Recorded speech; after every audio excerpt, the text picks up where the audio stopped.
Good day to you. Welcome to our program Parliament and Governance. My name is Evan Sunokoge. Well, today on the program Parliament and Governance, we are going to be looking at what's transpired within the last few days at the National Assembly. Well, we understand that over the past 6 months now, the National Assembly has transmitted 44 constitutional amendment bill to the state houses of assembly. Only 11 of them have considered the bills. And of course, we are told also that the Constitution Review Committee to the National Assembly, enlightening Nigerians about the Constitution amendment process, said the process is being stalled by state governors. And of course, also that the state governors are believed to be influencing the state houses of assembly. And only that Senator Ovie Omoagege, who is the chairman of the Constitution Review Committee, said a letter which looks like a blackmail has been received from the Conference of Speakers of State House of Assembly. And of course, they are given conditions before the remaining 25 State House of Assembly would consider the Constitution Amendment Bill. The condition that these 25 State House of Assemblies are given as follows. 1, the establishment of state police. 2, the bill to establish State Judicial Council. And of course, 3, a bill to streamline procedure for removing presiding officers of state houses of assembly. And of course, 4, which is the very last one now, a bill to institutionalize legislative bureaucracy in the Constitution. Let us quickly take a short video so that we get proper into the heart of the story today.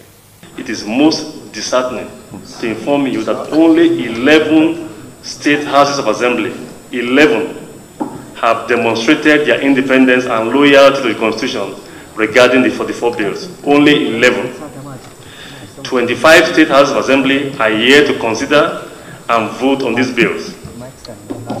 So far, only Abia, Akwa Ibom, Anambra, Delta, Edo, Kaduna, Katsina, Kogi, Lagos, Ogun, and Osun states have successfully considered, voted on, and forwarded their resolutions on the 44 bills to the National Assembly.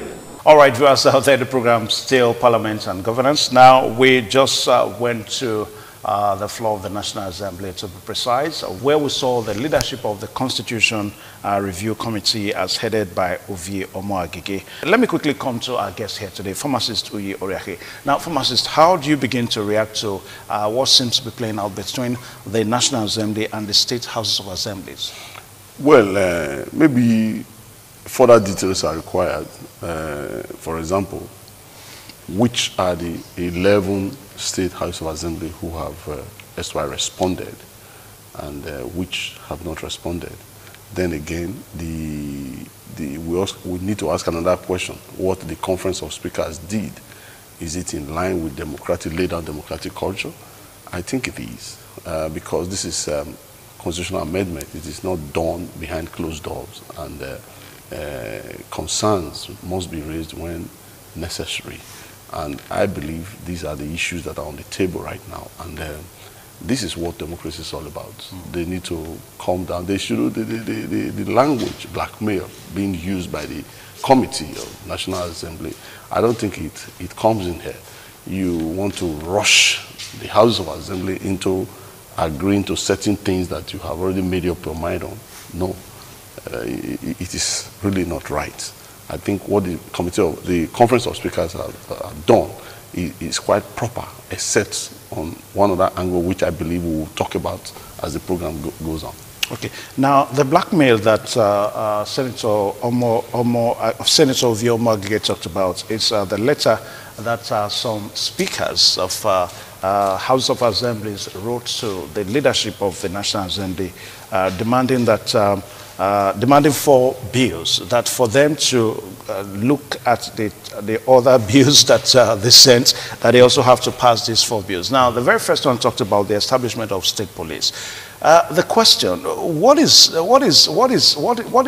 in state police that State House of Assemblies should be budging themselves over? Well, the truth of the matter is this: if we want to take a holistic look at things, state police spells out one major aspect of our national life: security. we know how our nation has been bedeviled by issues of security because of that. But let me also say this, that we need to also ask this question: what has the National Assembly done apart from approving loans for our president, which to us we know now has been of no effect? What have they really done to forestall these issues of security breaches that we keep having here and there, loss of lives and what have you? They haven't done anything. So if some ideas come to the table about creating state police, why are they afraid of it? Because it shows already that different states are having to deal with security issues in a way that may not be well recommended by the Constitution. They're already dealing with it. You see vigilantes here and there. You see people putting all kinds of measures in place and all that, because they cannot sit down and watch their various states being infringed upon by hoodlums and terrorists and what have you. And, you know, so the state needs to do something. And the agitation for state police is not out of place, especially at this time. It's been long coming. And what the federal government, the National Assembly have not done, or what they have refused to tell us, is what special thing they have been able to do to ensure that these states are safe. They haven't done anything. And yet, they are against state police. And the only issues they keep bringing up is, we are not matured enough for this. Who said so? We are not matured enough. The governor will misuse this. Who are the governors? They were people who are, there are a lot of former governors who are part of your these legislative bodies.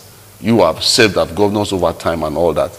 And what have you done? Nothing. Nothing creative has been brought to the table to help deal with this situation. Then the only options that we have that will have also helped the federal government to combat these issues at various levels, you are saying no state police, we are not matured for this. It doesn't make sense to me, as a matter of fact. It doesn't make sense to me. So the Conference of Speakers have done right by bringing it to their doorstep again. Let us look at this issue. These are critical issues. You don't. Are you supporting state police? Yes, state police is something that we have always supported. You know, state police to me is part of a restructured nation that we have been clamoring for. Because if you look at it, the number of policemen that we have in this country, I think the number is about 300,000, that the federal government will have to, you know, I mean, under the payroll of the federal government, they cannot meet up with the security requirements of our country, as it were. Not also to forget how some of our very important persons in the society are hijacking this police to themselves and rendering them even fewer to serve the general public. So state police is critical at this time. Even local government police. Very critical at this time. Because where we are right now is not funny at all. Okay. Now, we'll quickly take a short pause. Let's go back to that video so that we see the reactions concerning state police. I can say that this process has been followed up to the latter, from the public hearings in the 12 states to the public hearing here in this National Assembly chambers. And Nigerians freely canvass for position on all those issues. And I remembered the position of NLC about the state police was very clear. Check the history of thuggery in Nigeria and also insecurity. How do we actually empower political thugs to now become bandits? About insecurity, about poverty, about denial, about joblessness across the country. And we have a National Assembly that come out boldly to address these fundamental issues. And somebody is saying, unless you do this, we will not pass the amendment. It's an attempt to blackmail the National Assembly. That is the truth. Can you say because the National Assembly has not considered your own selfish interest, that is why you must hold the country to ransom? For us in Labour, we are ready to engage them. We are ready.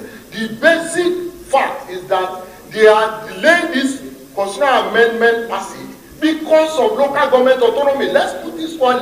That is the reason. Why would government fight past administrative autonomy for local government and deny financial autonomy? Somebody asked a question about engaging the governors. They were thoroughly engaged. We were in Ibadan. Governor Seyi Makinde represented their interests. The National Assembly organized so many fora, and they were there with other social partners. And they made their presentation. One thing keeps reoccurring. Those governors who are opposing local government autonomy have been the governors who are diverting local government fund, misapplying local government fund, and fraudulently handling local government. All right, so the program is still here, Parliament and Governance. Now, we just saw the reactions trailing, reacting to state police, the issue, the establishment of state police. Now, some of the talks are that politicians, we use state police to their own advantage. Pharmacists to you. Are they not using it right now? Are these politicians not using it right now? The governor you are afraid of, is he not using this police to his advantage right now? He is. So what is that fear? I think the fear is born out of what politicians themselves know. Politicians know themselves. They're trying to protect themselves against themselves. This issue of we are not yet ripe for state police is not the cry of the people. It's the cry of the political class. And they are looking to hide it under that coverage that they are afraid for the people under. No. The people hardly benefit from policing right now. No, you cannot say so. The people hardly benefit from policing right now. Yes, people hardly benefit from policing right now. Who now keeps the society secured? The police. Let me tell you, in my own house, in my own area, we have a group of young men and women who we pay monthly to ensure that our areas are safe. There are occasions where you see burglary, rapes, and all kinds of things. We had to put all these measures in place to ensure that we are safe, at least to a very large extent. But we do not have access to the police like that. We don't have access to the police like that. So, but in the houses of some of these big politicians, you see police acting as even gate men and all that, those places. So let the state and the local government, as it were, I even add local government, let them have police, trained policemen, and they have their area of jurisdiction, the areas where they operate, and they are trained to do this. And you will see a lot of things happening. They have been clamoring for using technology to combat crime and all of that. We need trained personnel who can employ these technologies to secure our environment, secure our neighborhood. Okay. Now, a while ago, you tried to ask let us know the 11 states that have gone through the 44 bills that the National Assembly has sent to state houses of assemblies. Now, we have Abia, Akwa Ibom, Anambra, Delta, Edo, Kaduna, Katsina, Kogi, Lagos, Ogun, and of course, Osun State. These are the 11 states that have, considered the constitution amendments that has been transmitted to them from the National Assembly. Now, the meeting we're talking about, whereby the committee, had to review issues on the constitution amendment. Now, it also had the leadership of Labour. We saw the NSCL chairman, then of course some Labour executives, making their demands. Asking a question that how come that state houses of assembly, they've not talked about local government autonomy. Instead, they are trying to,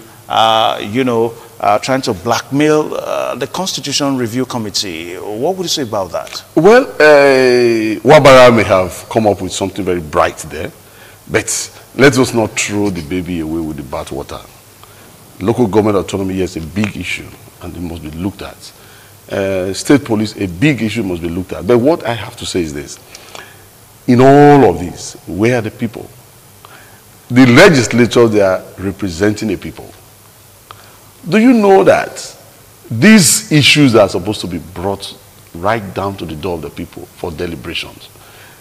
We sent a man there to represent us. For example, at the State House of Assembly. We sent a man there to represent us.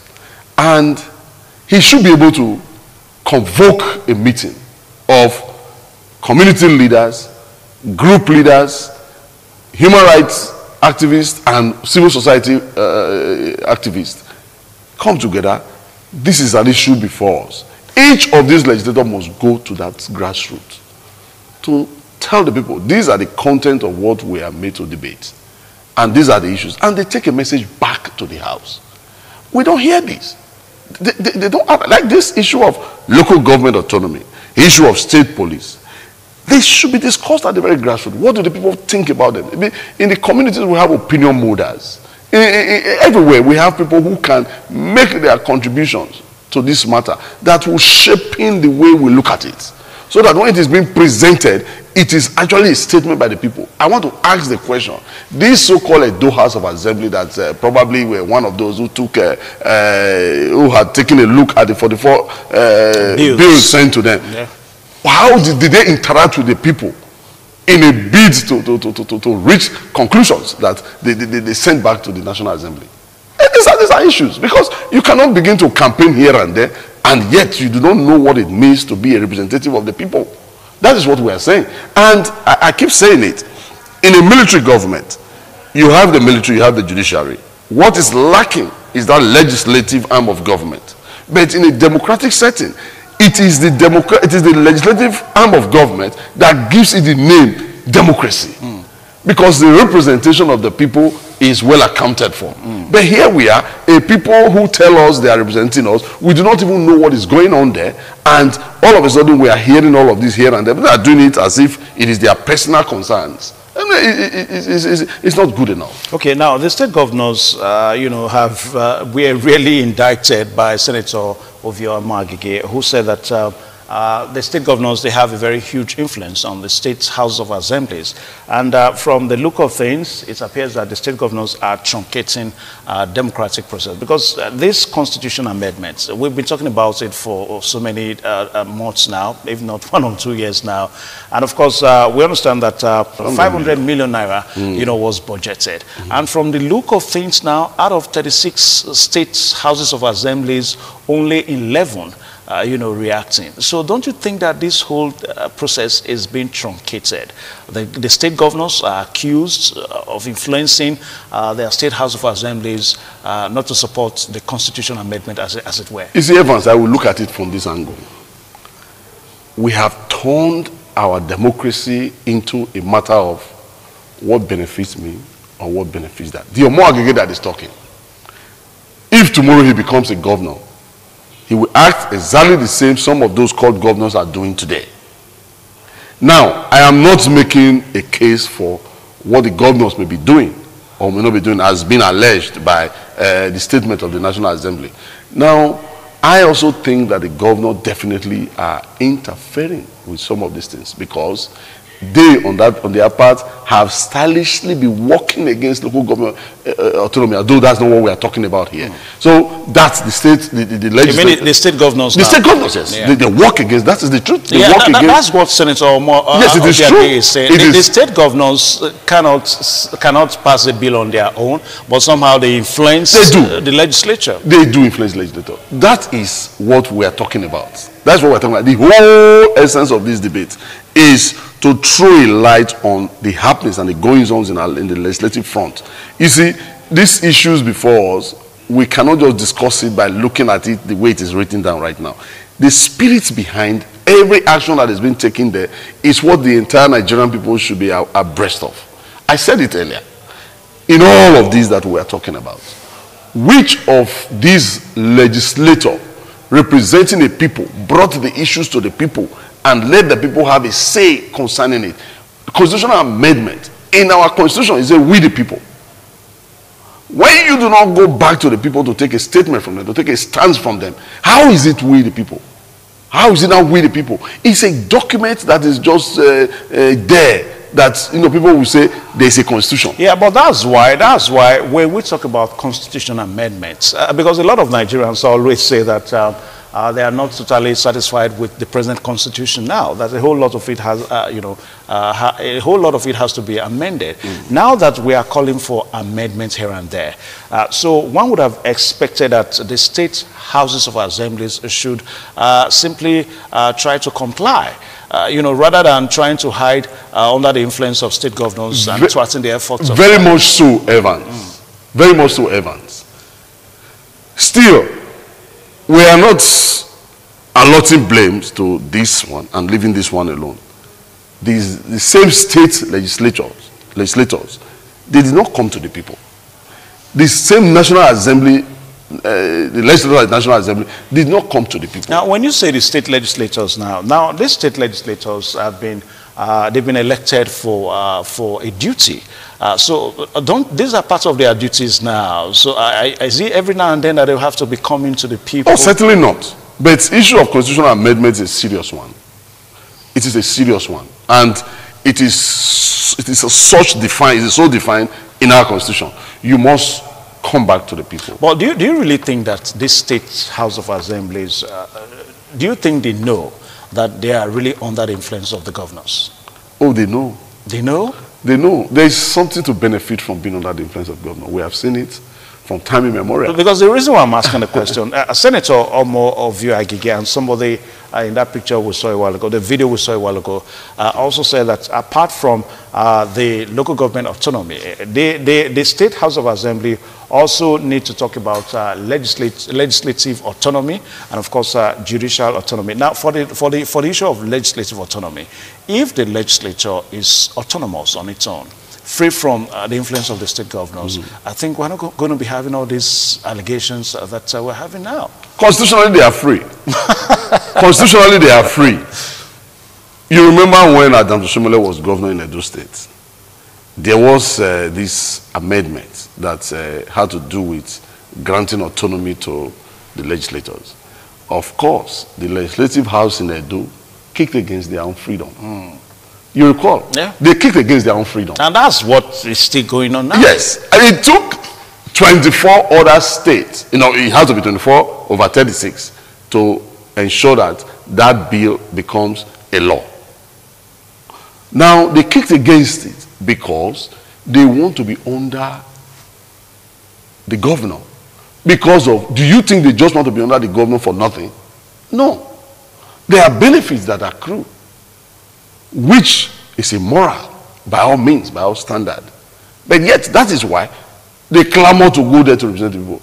The people is not in their heart, the people is not in their mind. So they go there to represent themselves, as it were. Because if you cannot deal with the issue of local government autonomy, then you do not have moral justification too to begin to pursue the issue of state police, even though having state police is the right thing for us at this point in time. Now, from the look of things, the National Assembly is already suffering a setback in this regard. We're talking about this assembly now. Now, by February, we're going to be having another election into the National Assembly, national election to be precise. Now, don't you see that the issue of the Constitution amendments may not be something that this assembly may achieve? I mean, out of 36 state House of Assemblies, only 11 have responded to 44 bills that have been sent to them. So it looks as if that at the end of the day, just like what we said a while ago, that the 500 million naira budgeted is going to be wasted. You are right, Evans. The truth is that we are a country that is used to wastages. When even some of our candidates are campaigning, they always tell you we will cut cost of governance.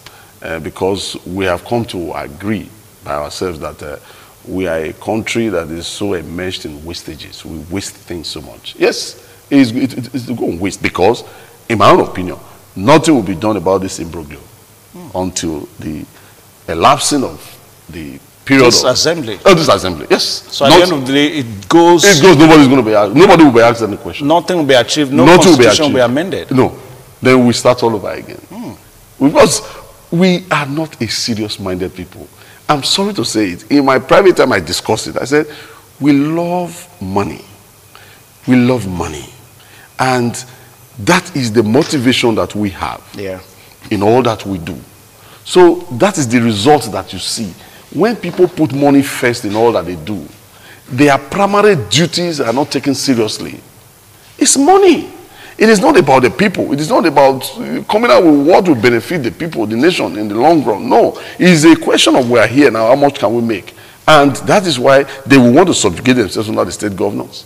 That is also why the National Assembly will want to approve certain loans for the presidency, even when we have an experience that all these laws that have been approved in the course of time had yielded nothing. Okay, now that we seems to be in a stalemate situation. I mean, 25 House of Assemblies have not considered the 44 bills, only 11 have considered. Do you see the National Assembly trying to continue just to pass the bills without these other assemblies? But it's not possible. Because it's not possible because there's a two-third provision that is required for some of these things to be done.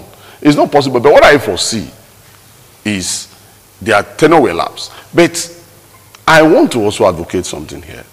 This issue should be well publicized so that those who are campaigning for offices right now will be asked these questions to their faces. Look at what is happening. How do you continue? Yes. What are you going to do about this situation that we're having? What are you going to do about local government autonomy? What are you going to do about state police?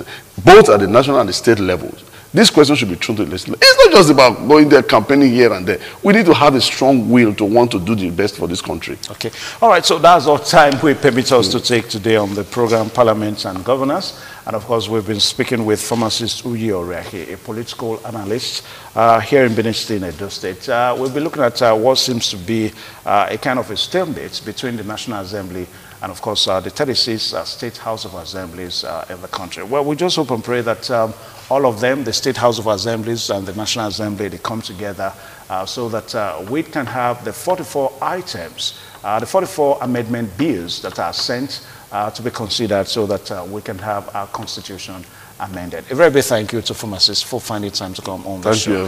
All right, so the program comes next time on this station, Independent Television. My name is Evan.